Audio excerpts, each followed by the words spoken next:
Hi friends, welcome to my channel Complicated but Simple।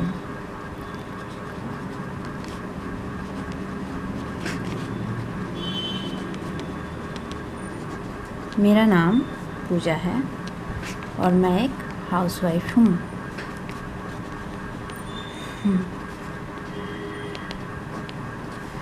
आज हम बात करेंगे बेसिक इंग्लिश कॉम्प्लिकेशंस के बारे में। Basic English complications. चाहे आप एक हाउसवाइफ हैं, एक मदर हैं या फिर एक स्टूडेंट हैं, हर कोई कभी ना कभी इंग्लिश स्पीकिंग को लेकर थोड़ा असहज होता ही होता है। तो इस वीडियो में मैं शेयर करूंगी छोटे छोटे टिप्स जिन्हें यूज करके हर कोई इंग्लिश को लेके कॉन्फिडेंट हो सकता है। तो सबसे पहले बात गुड मॉर्निंग की। सुबह उठकर आप जिससे भी मिलें, चाहे वो आपका बच्चा हो, आपके हस्बैंड हो या फिर जिससे भी आप गुड मॉर्निंग विश कर सकते हैं, उन्हें विश कीजिए। ये एक ऐसा वर्ड है जिसे हर कोई एक स्माइल के साथ बोलता है, और अगर थोड़ा सा और अच्छे से बोलें हम तो इसे ऐसे भी बोल सकते हैं, a very good morning to you.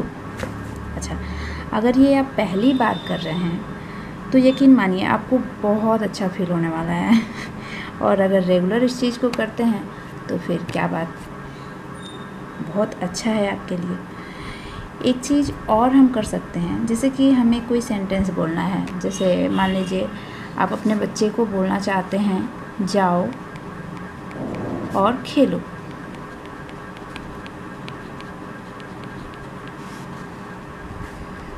एकदम छोटा सा सेंटेंस है, जाओ और खेलो। अच्छा, इसमें हम क्या कर सकते हैं, जैसे कि हमें जाओ की भी इंग्लिश पता है। जाओ की हो गई गो, और की हो गई एंड, और खेलो की हो गई प्ले। तो इसे क्यों ना हम ऐसे बोल दें कि हाँ, गो एंड प्ले। कभी कभी ऐसा होता है ना, बच्चे हमें बहुत परेशान कर देते हैं, हम उनसे थोड़ी देर के लिए रेस्ट चाहते हैं या फिर कोई चीज़ें ऐसी मांगने लगते हैं जिसको लेके हम काफ़ी परेशान रहते हैं। तो हम क्या करते हैं कि ऐसा लगता है कि चलो भैया 10 मिनट के लिए अगर ये खेलने चला जाता है तो मेरे लिए काफ़ी अच्छा रहेगा, चलो ठीक है कुछ खेल ही लो, आउटडोर खेल लो, इंडोर खेल लो, मतलब 10 मिनट के लिए ऐसा लगता है ना कि भैया ये थोड़ा सा चेंज हो अभी। तो हम उसको ऐसे बोल सकते हैं, गो एंड प्ले। अच्छा, अगर आप ये सोच रहे हैं कि बच्चा नहीं समझ पाएगा तो इट्स ओके ना, बच्चा नहीं समझ पाएगा तो आप अगर वो आप बोलते हैं कि गो एंड प्ले, तो बच्चा या तो चला जाएगा, समझ रहा है तो और अगर नहीं समझ रहा है तो वो वहीं खड़ा रहेगा, आपकी ओर देखेगा कि हाँ भैया आपने बोला क्या। तो आप उसको रिपीट करो कि जाओ और खेलो।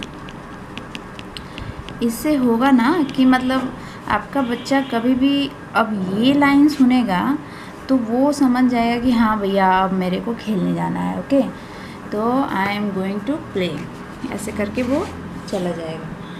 और अगर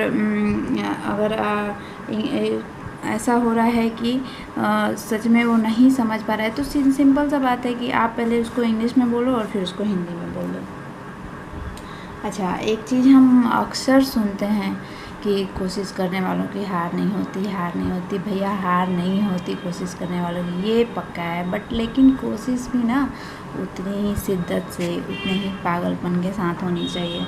अदरवाइज कोई फ़ायदा नहीं है। आप बस सुनते हैं और उसको इग्नोर कर देते हैं उस बात को, तो उसका कोई मतलब है नहीं।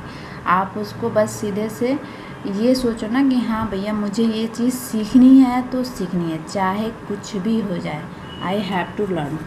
तो इस चीज़ से जब आप अपने आप को प्रिपेयर कर लेंगे ना, तो फिर कुछ ऐसा नहीं है जो कि आपको हरा दे या फिर आपको पीछे कर दे। टाइम लगता है, टाइम के लिए आप क्या कर सकते हैं, टाइम तो बिना टाइम के तो कुछ होना ही नहीं है। अगर आप सिंपल सा ए भी कर्सिव में सीखना चाहते हैं ना भैया, तो इस ए को बनाने के लिए भी आपको प्रैक्टिस की ज़रूरत है, टाइम की ज़रूरत है।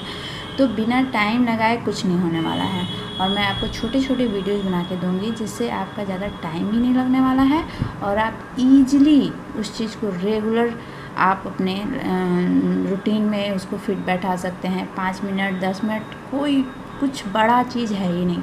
हम ऐसा करते ना, एक डेली सोप देखने के लिए आधे आधे घंटे निकाल देते हैं। एक शो टीवी का देखना हो या कोई फेवरेट सीरियल है हमारी, कुछ भी उसको देखने के लिए अगर हम आधे घंटे निकाल सकते हैं, तो एक नई चीज़ सीखने के लिए अपने अंदर थोड़ा सा कॉन्फिडेंस लाने के लिए अगर हमें 10 मिनट देना पड़े तो मुझे नहीं लगता है कि इससे किसी को हिचकिचाहट होने वाली है। तो सबसे ज़रूरी बात यह है कि अगली बार कहीं भी कोई इंग्लिश सेंटेंस या वर्ड देखो तो सबसे पहले उसे गौर से देखो और फिर उसको पढ़ो, उसे इग्नोर मत करो। ऐसा होता है ना कि अगर हम इंग्लिश में अनकंफर्टेबल है ना, तो हम कभी कहीं भी कोई चीज़ देखते हैं तो हम क्या करते हैं ना कि उसको इग्नोर करके निकल जाते हैं। जैसे मेरे पास ये एक बुक है चेतन भगत की, ओके। अब जब हम ऐसा क्या होता है ना कि हम सोचते हैं कि भैया ये चेतन भगत हैं, ओके, और ये बुक लिखा हुआ है इंग्लिश में। तो हम अगर नहीं कंफर्टेबल है इंग्लिश के साथ ना, तो हम क्या करेंगे कि इस बुक को छुएंगे ही नहीं छुएंगे भी तो बस ऐसे देख लिया क्या है नहीं है, बस उसके बाद से इसको फिर से रख दिया और अपने काम में चल दिया। तो ऐसा ना करो, ऐसा करो कि आपको नहीं समझ में आता है। मेरे साथ भी पहले यही हेजिटेशन था, मैं नहीं कर पाती थी इंग्लिश को, बिल्कुल भी नहीं कर पाती थी। मैं ये देखती थी, इवन मुझे चेतन भगत पढ़ने के लिए भी एक अच्छा सा टाइम लग जाता था, इतनी प्रॉब्लम थी। लेकिन एक टाइम ऐसा आया ना कि भैया बोला मैंने कि नहीं, अब ऐसे चलने वाला है नहीं, अब तो बस सीखना ही है, चाहे जो हो जाए, जितना टाइम लग जाए, जितनी मेहनत लग जाए, मुझे सीखना है तो सीखना है।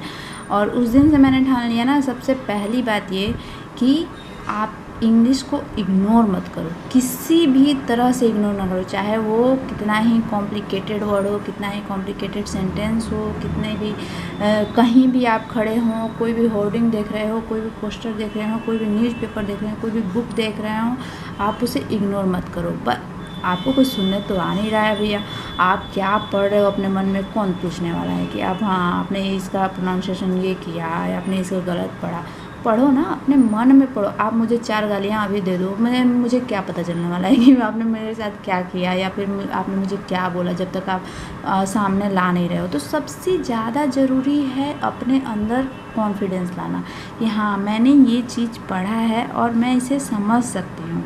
ये चीज़ जब आपके अंदर आएगी ना, तो धीरे धीरे धीरे धीरे क्या होगा कि आप उसको रिपीट करना शुरू करोगे। रिपीट करते करते आप उसे साउंड में बोलना शुरू कर रहे हो। साउंड के साथ जब बोलोगे तो कभी शुरू में हम लोग क्या करते हैं कि अकेले बोलना शुरू करते हैं, किसी के साथ बोलिए, या फिर कुछ आपको नहीं करना है, आप किचन में काम कर रहे हो, आप कहीं ऑफिस में बैठे हुए हो अकेले, या फिर आप किसी रूम में बैठे हुए हो, कुछ देख रहे हो, आप मन में चीज़ें रिपीट करते रहो या फिर साउंड के साथ ही अपने लिपसिंग करते रहो, बोलते रहो, रिपीट करते रहो। इससे क्या होगा ना, बहुत आसानी से आपके अंदर कॉन्फिडेंस डेवलप होगा, बहुत आसानी से।